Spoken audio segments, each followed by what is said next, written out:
Assalamualaikum warahmatullahi wabarakatuh. Perkenalkan, nama saya Wadatul Firdausi. Di sini saya akan menjelaskan tentang hasil dari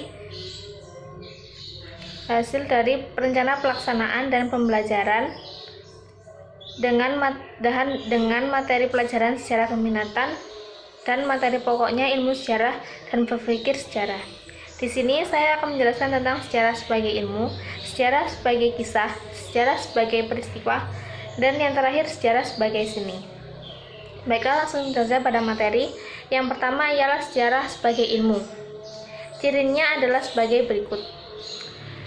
Sejarah merupakan ilmu empiris. Empiris berasal dari bahasa Yunani empiria yang berarti pengalaman. Sejarah sangat tergantung pada pengalaman manusia yang terekam baik dalam bentuk artefak-artefak maupun dokumen-dokumen. Artefak-artefak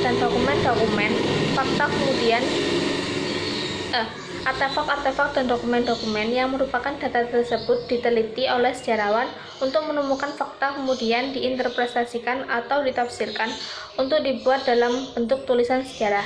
Misalnya, Bung Karno dan Bung Hatta membacakan proklamasi sebagai data yang kita menafsirkan sebagai fakta di mana Indonesia merdeka pada tanggal 17 Agustus 1945. Yang kedua, sejarah memiliki objek.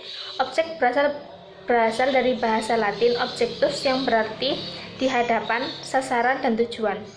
Sejarah biasanya dimasukkan dalam ilmu tentang manusia atau biasa disebut dengan humaniora karena selain objek yang diteliti adalah manusia, khususnya perubahan atau perkembangan manusia pada masa lalu, metodologi yang digunakan juga berbeda dengan ilmu lain, misalnya antropologi. Apabila antropologi membahas manusia pada masa sekarang, lain dari sejarah adalah tentang manusia pada masa lalu. Oleh karena itu, objek lain dari sejarah adalah waktu.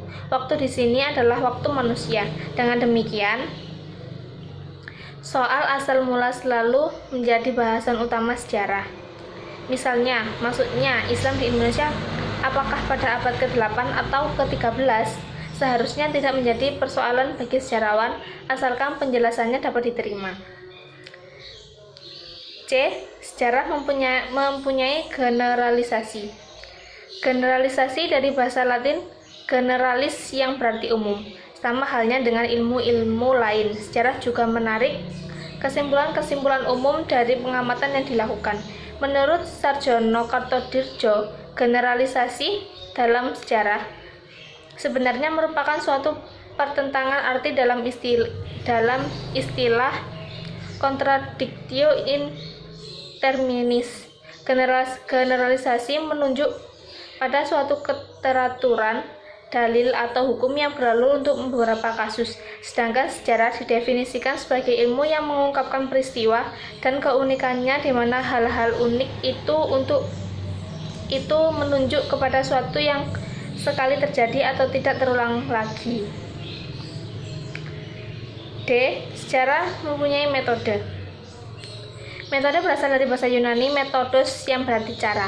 Menurut Sartono Kartodirjo, metode adalah bahasa bagaimana orang memperoleh pengetahuan, how to know. Metode sejarah ialah bagaimana mengetahui sejarah. Seorang sejarawan yang ingin mengetahui, misalnya sejarah proklamasi kemerdekaan Indonesia, ia akan menempuh secara sistematis prosedur penelitian dengan menggunakan teknik-teknik tertentu, pengumpulan bahan-bahan sejarah baik dari arsip-arsip dan perpustakaan maupun wawancara dengan tokoh-tokoh yang masih hidup sehubungan dengan peristiwa bersejarah itu, atau dari orang-orang terdekat dengan tokoh-tokoh itu, misalnya anggota keluarga atau sahabat, sehingga ia dapat menjaring informasi selengkap mungkin.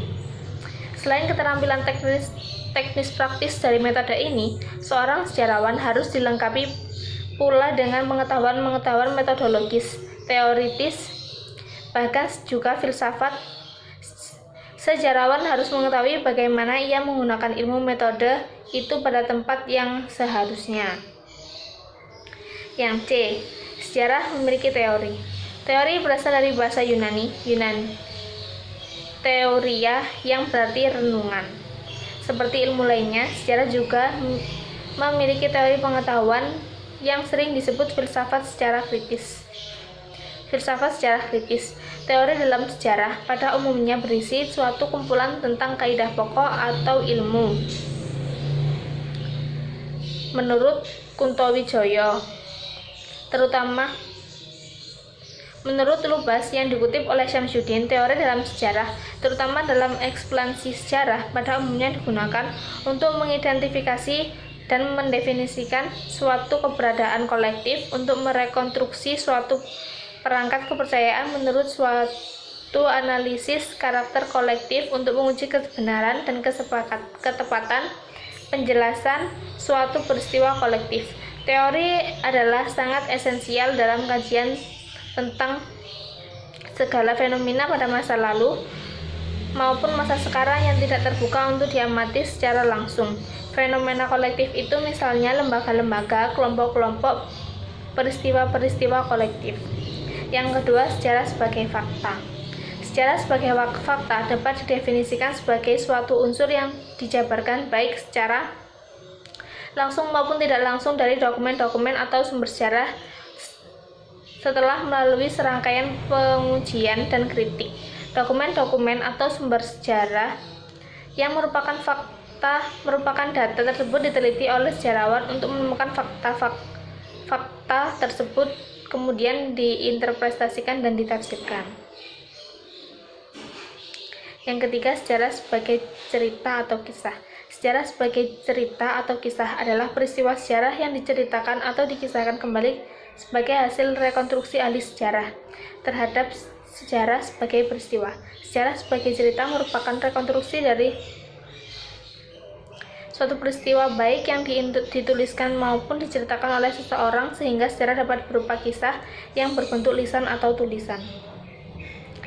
Sejarah sebagai kisah merupakan peristiwa sejarah yang dikisahkan kembali atau diceritakan kembali sebagai hasil konstruksi dari para ahli sejarah atau bisa disebut dengan sejarawan terhadap sejarah sebagai peristiwa. Oleh hal itu disebut sejarah sebagai serba subjek, sehingga tidak tertutup kemungkinan sejarah sebagai kisah bersifat subjektif.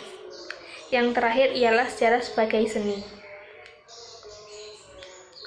Tokoh penganjur sejarah sebagai seni adalah George Macaulay Trevelyan.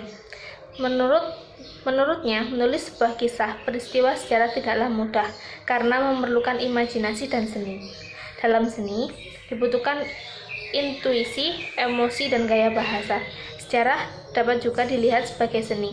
Seperti halnya seni, sejarah juga membutuhkan intuisi, imajinasi, emosi, dan gaya bahasa. Intuisi dibutuhkan sejarawan, terutama yang berkaitan dengan pemahaman langsung selama penelitian. Setiap langkah yang harus dikerjakan oleh sejarawan memerlukan kepandaian dalam memutuskan apa yang harus dilakukan, seringkali untuk memilih suatu penjelasan. Bukanlah perangkat ilmu yang berjalan, tapi intuisi. Demikian halnya ketika harus menggambarkan suatu peristiwa atau berupa deskripsi, sejarawan sering tidak sanggup melanjutkan tulisannya. Dalam keadaan seperti itu, sebenarnya yang diperlukan adalah intuisi. Sekian dari penjelasan saya. Assalamualaikum warahmatullahi wabarakatuh.